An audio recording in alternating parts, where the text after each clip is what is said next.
नमस्कार, उत्तराखंड समाचार में आपका स्वागत है। मैं हिना जोशी चित्री। आइए सबसे पहले नजर डालते हैं आज के मुख्य समाचारों पर। अंतर्राष्ट्रीय विज्ञान महोत्सव 2020 को केंद्रीय विज्ञान और प्रौद्योगिकी मंत्री डॉक्टर हर्षवर्धन ने किया वर्चुअली संबोधित। कहा, विज्ञान महोत्सव का मकसद समाज में विज्ञान और तकनीक को देना है बढ़ावा।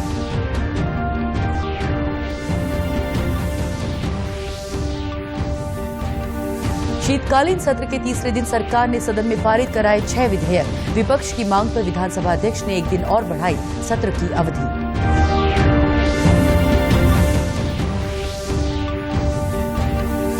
देहरादून के जिला जज को हाईकोर्ट ने किया निलंबित। सरकारी काम के दौरान प्राइवेट कार के इस्तेमाल को बताया कर्मचारी आचरण नियमावली का उल्लंघन। रुद्रप्रयाग के जिला जज मुख्यालय से किया अटैच।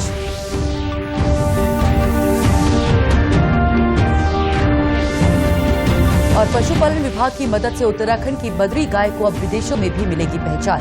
बागेश्वर जिले में बद्री गाय के दुग्ध उत्पादन में बढ़ोतरी को लेकर हो रहा प्रयोग।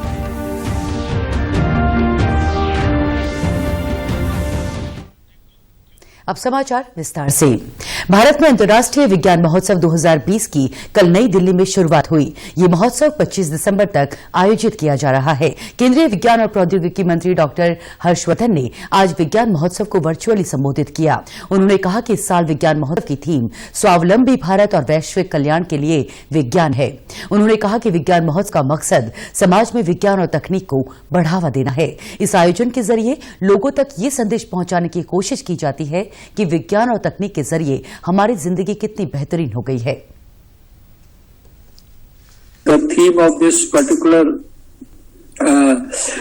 science festival is also around Atmanirbhar Bharat and also around science for global welfare, where we can all contribute for the welfare of the people all across the globe. I have a firm belief by now that each and every issue that the country faces today, it can be solved with science. And that is not something which somebody has told me. This I could appreciate only after seeing science from the close quarters. And that is what I want all my colleague ministers in the country to, number one, see science from the closest of quarters. Go and visit these laboratories all across the country and don't think that it's a laboratory of central government, it's a laboratory of CSIR, it's a laboratory supported by another state government. I think because science is universal. राज्य विधानसभा के शीतकालीन सत्र के तीसरे दिन सत्ता और विपक्ष के सदस्यों ने प्रश्नकाल के दौरान विभागीय मंत्रियों से कई प्रश्न पूछे। इस दौरान विपक्ष के सदस्यों ने पहाड़ी उत्पादों को बढ़ावा न देने का आरोप भी सरकार पर लगाया। इस दौरान विपक्ष के सदस्यों ने कार्य बहिष्कार भी किया। वहीं सदन में आज 6 विधेयक भी पारित हुए। संसदीय कार्य मंत्री मदन कौशिक ने बताया कि सत्र की कार्यवाही कल सुबह 11 बजे तक के लिए स्थगित कर दी गई है।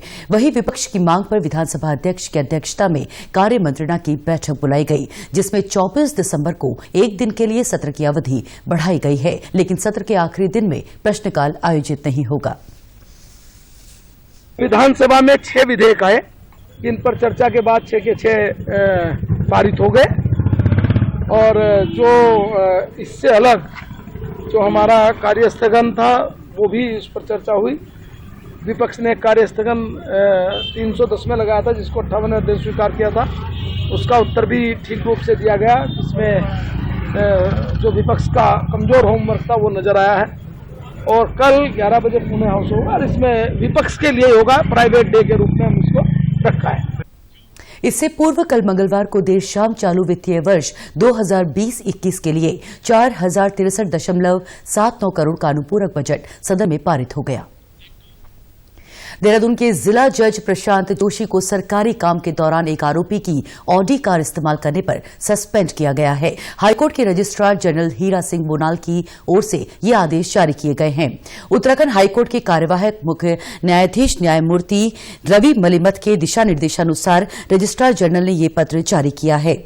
इसमें कहा गया है कि जोशी मसूरी कैंप कोर्ट में हिस्सा लेने सोमवार और मंगलवार को सरकारी वाहन की जगह ऑडी कार से गए थे। इस कार के स्वामी में केवल कृष्ण सोइन है, जिनका देहरादून कोर्ट में मामला विचाराधीन है।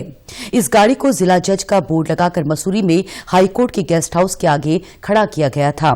आदेश में कहा गया है कि जिला जज प्रशांत जोशी का ये कदम अनुशासनहीनता को दर्शाता है और ये उत्तराखंड कर्मचारी आचरण नियमावली के नियम 3(1), 3(2) और 30 का भी उल्लंघन है। रजिस्ट्रार जनरल हीरा सिंह पोनाल के आदेश में यह भी कहा गया कि निलंबित जज प्रशांत जोशी को इस दौरान आधा वेतन मिलेगा। ये धनराशि उन्हें अपनी बेगुनाही का लिखित प्रमाण पत्र देने पर मिलेगी। हाईकोर्ट के द्वारा उन्हें रुद्रप्रयाग के जिला जज मुख्यालय से अटैच करते हुए स्टेशन छोड़ने की अनुमति भी नहीं दी गई है। उत्तराखंड राज्य आपदा प्रबंधन प्राधिकरण के अधिकारियों और Indian institute of remote sensing के बीच आपदा विषय के संबंध में सहयोग प्रदान करने के लिए आज एक बैठक का आयोजन किया गया। इस बैठक में IIRS के वरिष्ठ वैज्ञानिक डॉक्टर अरिजीत रॉय ने देहरादून शहर के अंतर्गत इसरो द्वारा किए जाने वाले अध्ययन की जानकारी दी। उन्होंने बताया कि ड्रोन के माध्यम से रिस्पना और बिंदाल नदी के किनारे बसे क्षेत्र का शहरी बाढ़ के लिए और देहरादून शहर के माइक्रो क्लाइमेट पर अध्ययन किया जाना प्रस्तावित है। इस अध्ययन के क्रियान्वयन को 1 साल के भीतर किया जाना प्रस्तावित है। इस अध्ययन को पूरी तरह से उत्तराखंड राज्य आपदा प्रबंधन प्राधिकरण के विशेषज्ञों और Indian institute of remote sensing के वैज्ञानिकों द्वारा संपादित किया जाएगा। बैठक में राज्य आपदा प्रबंधन प्राधिकरण की अपर मुख्य कार्यकारी अधिकारी रिदिम अग्रवाल ने बताया कि संवेदनशील क्षेत्रों को चिन्हित करने का कार्य गतिमान है। इस अध्ययन के डाटा को संबंधित शोध संस्थानों के साथ साझा किया जा रहा है, जिससे कि भविष्य में होने वाली आपदाओं से होने वाली क्षति को कम किया जा सके। पशुपालन विभाग की मदद से उत्तराखंड की बद्री गाय को अब विदेशों में भी पहचान मिलेगी। बागेश्वर जिले में पशुपालन विभाग की देखरेख में बद्री गाय के दूध को स्वरोजगार से जोड़ने की पहल की गई है। बद्री गाय का संरक्षण और संवर्धन करने से अब पशुपालकों की आय भी बढ़ रही है। अभी वर्तमान में विभाग की ओर से इस नस्ल के 125 गायों का चयन किया गया है। बागेश्वर जिले में बद्री गायों के संरक्षण और संवर्धन के लिए केंद्र सरकार की योजना अब धरातल में दिखने लगी है। बद्री गाय के दूध में अधिक गुणवत्ता होने से देश और विदेशों में इसकी ज्यादा मांग रहती है। आपको बता दें कि A2 गुणवत्ता का दूध पौष्टिक तो होता ही है, साथ ही शरीर की प्रतिरोधक क्षमता को भी बढ़ाता है। मैं तो अपने शौक के मारे इनको पाल रहा हूँ। ये उसके बाद इसके जो फायदे हैं उसको देख करके मुझे इसका दूध भी मिल रहा है और गोमूत्र मिलता है और गोबर मिलता है, जिसे मैं खेती के लिए गोबर को यूज करता हूँ और मैं इसी को अपना एक रोज का रोटेशन समझ करके इस कार्य को कर रहा हूँ और इनकी सेवा करता हूँ। बागेश्वर जिले के कांडा, पालड़ी, करमी, सौंग और शामा में 125 पशुपालक बद्री गाय पाल रहे हैं। इससे एक और जहां उनकी आर्थिक स्थिति में सुधार हो रहा है, वहीं सरकार की योजना और पशुपालन विभाग के सहयोग से उन्हें काफी बल भी मिल रहा है। इस गाय को पालने से फिर जो मतलब घर का थोड़ा पालन पोषण भी हो ही जाता है, बच्चों को दूध भी मिल जाता है और मठा भी मिल जाता है, दही भी मिल जाता है और घी भी मिल जाता है और इस प्रकार से हमारी आजीविका का हमारा कोई साधन भी होता है। और समय समय पर कोई समस्या होती तो पशु विभाग की टीम आके हमसे कोई हमारी प्रॉब्लम पूछती है कि कोई परेशानी हो तो हमें बताइए और समय समय पर हमारी गाय को इंजेक्शन भी लगा जाते हैं और दवाई भी बता जाते हैं और गाय मतलब हम लोगों का एक आजीवन का साधन भी है। मुख्य पशु चिकित्साधिकारी डॉक्टर उदय शंकर ने बताया कि बद्री गाय के संरक्षण और संवर्धन योजना के तहत पशुपालन विभाग चयनित गायों की 10 महीने तक दूध की जांच करेगा और बेहतर दूध देने वाली गाय को विभाग खरीदेगा, जिन्हें चंपावत के नरियाल गांव स्थित पशुपालन विभाग के फार्म में भेजा जाएगा, जहां बद्री गाय के कृत्रिम गर्भाधान से बछड़े पैदा किए जाएंगे।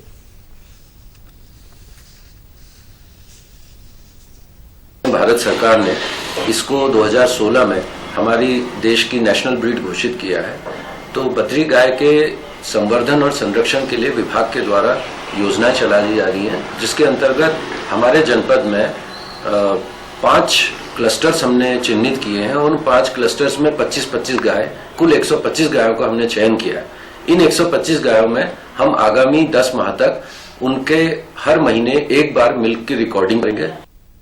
उत्तराखंड के ग्रामीण क्षेत्रों में ज्यादातर लोग बद्री गाय ही पालते हैं। ऐसे में बद्री गाय के दूध देने की क्षमता को बढ़ाने के साथ ही स्वरोजगार को बढ़ावा देने के लिए सरकार ने इनके संरक्षण और संवर्धन की योजना बनाई है। हरिद्वार में नाबालिग बच्ची के साथ हुई घटना के बाद लोगों में काफी गुस्सा देखने को मिल रहा है। स्थानीय लोग फरार चल रहे आरोपी की गिरफ्तारी और 2 आरोपितों को कड़ी से कड़ी सजा देने की मांग कर रहे हैं। हरिद्वार शहर के मुख्य चौराहों और सड़कों पर लोगों ने इस घटना के विरोध स्वरूप कैंडल मार्च भी निकाला। आक्रोशित लोगों ने सरकार से दोषियों को फांसी की सजा दिलाने और इस घटना में संलिप्त रहे एक अन्य आरोपी की शीघ्र गिरफ्तारी की मांग भी की। जगह जगह हो रहे प्रदर्शनों को लेकर पुलिस को भारी मशक्कत करनी पड़ी। प्रशासन ने कानून व्यवस्था को बनाए रखने के लिए अतिरिक्त फोर्स भी तैनात की। हमारी तो बिल्कुल स्पष्ट मांग है कि जो हत्यारे हैं उनमें सिर्फ एक आदमी गिरफ्तार किया गया है, उसके साथ जो दूसरे आदमी हैं उन सभी को गिरफ्तार किया जाए और उन पर हत्या का आरोप लगाते हुए कठोर से कठोर धाराएं उसमें लगे, जिससे कि वो जीवन में कभी इस तरह के कार्य न कर सके। वहीं कैबिनेट मंत्री मदन कौशिक ने भी पीड़ित परिवार से मुलाकात की। उन्होंने कहा कि फरार चल रहे आरोपी को शीघ्र गिरफ्तार किया जाएगा। उन्होंने कहा कि सरकार का प्रयास रहेगा कि फास्ट ट्रैक कोर्ट के माध्यम से आरोपितों को कड़ी सजा दिलाई जाए।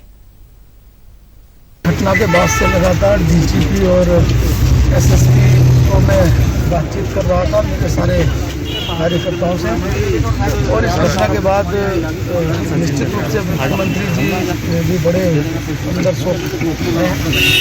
आज मैंने डीजीपी से भी बातचीत की और उसके बाद और एसएसपी से भी की कि एक तो फास्ट ट्रैक कोर्ट के माध्यम से ये पूरी ताकत के साथ खड़े कि जब तक उसको फांसी नहीं हो जाती, क्योंकि वो फांसी का ही हकदार है जिसने इस प्रकार का कार्य किया है। इसलिए फांसी तक हम लोग शांति से नहीं बैठेंगे जब तक उसको फांसी नहीं होगी।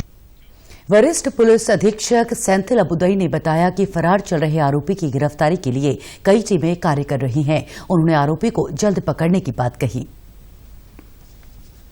कि इसका इन्वेस्टिगेशन सही तरीके से साइंटिफिकली होकर जो है फास्ट ट्रैक कोर्ट में लेकर आ गए, जल्दी सजा दिलाने के लिए कहा गया, और दूसरा एक आरोपी जो बचा उसका जल्दी गिरफ्तारी के लिए टीम में भेजने के लिए गए हैं। इन दोनों दिशा निर्देशों का हम पालन कर रहे हैं और जल्दी से जल्दी जो है इसको गिरफ्तारी हो। रानीखेत तहसील के दूरस्थ क्षेत्र राजकीय आयुर्वेदिक चिकित्सालय कुंवाली में आज Ayush health and wellness centre का ब्रिगेडियर डॉक्टर अरविंद राल ने शुभारंभ किया। इस अवसर पर ALBL फाउंडेशन की ओर से डॉक्टर वंदना लाल ने चिकित्सालय को 300 शुगर स्ट्रिप दी। गौरतलब है कि केंद्र सरकार के आयुष मंत्रालय ने राज्य सरकारों को 1.5 लाख हेल्थ वेलनेस सेंटर बनाने के निर्देश दिए थे। इसी क्रम में अल्मोड़ा जिले में आज राज्य सरकार ने जिले का पहला Ayush health and wellness centre स्थापित किया है। इस सेंटर में ग्रामीणों की सुविधा के लिए हेल्थ कार्ड भी बनाए जाएंगे। आयुर्वेद अधिकारी डॉक्टर अजीत तिवारी ने बताया कि जिले में 5 और Ayush health and wellness centre स्थापित किए जाएंगे। उन्होंने यहां सभी प्रकार की जांच निःशुल्क होने और आयुष पंचकर्म की सुविधा मिलने की भी बात कही। हमारे यहाँ 6 आयुष सेंटर ऐसे खुलेंगे, जिसमें पहला कुवाली में शुभारंभ हो चुका है। अभी 5 और खुलने हैं। इसमें जितने भी ऐसे छोटे मोटे जो ये जांच है, मलेरिया है, टाइफाइड है, इसकी जांच वहाँ निःशुल्क होगी। और एक जांच के बाद अगर इनको कहीं रेफर भी करना होगा केस को, तो वो भी करने की व्यवस्था की जाएगी। इसके अलावा योग, ध्यान, पंचकर्म इत्यादि की भी व्यवस्था की जा रही है। इससे सुदूर ग्रामीण जनता को बहुत लाभ मिलेगा और आगे चल करके जो भी हमारे जितने भी हॉस्पिटल हैं, हम सबको एक आयुष हेल्थ वेलनेस सेंटर के रूप में शामिल करेंगे। उत्तराखंड के समाचारों में बस इतना ही। चलते चलते मुख्य समाचार एक बार फिर। अंतर्राष्ट्रीय विज्ञान महोत्सव 2020 को केंद्रीय विज्ञान और प्रौद्योगिकी मंत्री डॉक्टर हर्षवर्धन ने किया वर्चुअली संबोधित। कहा, विज्ञान महोत्सव का मकसद समाज में विज्ञान और तकनीक को देना है बढ़ावा।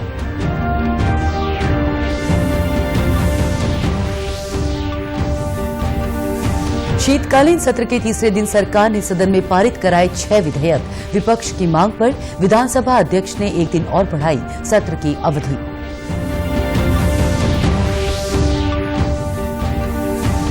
देहरादून के जिला जज को हाईकोर्ट ने किया निलंबित। सरकारी काम के दौरान प्राइवेट कार के इस्तेमाल को बताया कर्मचारी आचरण नियमावली का उल्लंघन। रुद्रप्रयाग के जिला जज मुख्यालय से किया अटैच।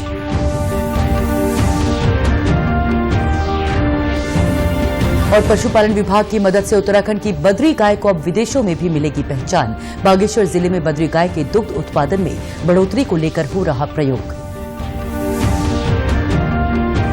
उत्तराखंड की खबरों के लिए आप हमसे सोशल मीडिया के माध्यम से भी जुड़ सकते हैं। हमारा ट्विटर हैंडल है DD News_देहरादून। हमारा फेसबुक पेज है DD News उत्तराखंड और हमारे YouTube channel DD News Uttarakhand को भी आप सब्सक्राइब कर सकते हैं। कोरोना संक्रमण से बचने के लिए मास्क का अनिवार्य रूप से और सही ढंग से प्रयोग करें। साथ ही सामाजिक दूरी का ख्याल रखें। नियमित रूप से हाथ धोएं और याद रखें, कोरोना को हराना है, मास्क जरूर लगाना है। नमस्कार।